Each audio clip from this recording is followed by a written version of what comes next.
السلام علیکم. میں تو آپ کو سلام کرتا تھا. مجھے پاکستان کرنی تھی. آج صبح میں نے فجر کے بعد کچھ خواب دیکھا کہ میری امی کا انتقال ہو چکا ہے. میں اور میرے پاپا اور میں اور میری بیٹی ہم چاروں مسجد حرام میں یعنی خانہ کعبہ کے باہر کے دروازے سے اندر انٹر ہوتے ہیں. بہت زیادہ رش ہے تو وہاں پر کیونکہ میری امی اور پاپا دونوں بزرگ ہیں وہ اتنی تیزی سے اندر نہیں جا سکتے. تو میں نے یہ کہا کہ پاپا امی آپ لوگ تو یہاں رہے. میں نے اپنی بیٹی سے کہا کہ آؤ ہم دونوں جو ہے اندر چلے جاتے ہیں, آپ لوگ یہیں پہ رہے کیونکہ آپ ساتھ نہیں جا سکتے.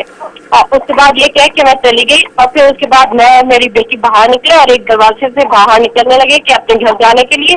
تو دیکھا کہ وہ بہت بارش ہو رہی تھی باہر. تو میں نے کہا کہ ایسا کرتے ہیں بیٹا ہم لوگ دوسرا راستہ لیتے ہیں کیونکہ یہاں سے ڈاؤن ٹاؤن جائیں گے وہاں پہ اور زیادہ بارش ہوگی تو گھر پہنچنا مشکل ہو جائے گا. تو ہم دوسرا طرف کا راستہ لے لیتے ہیں تو وہاں سے آسانی سے ہم چلے جائیں گے.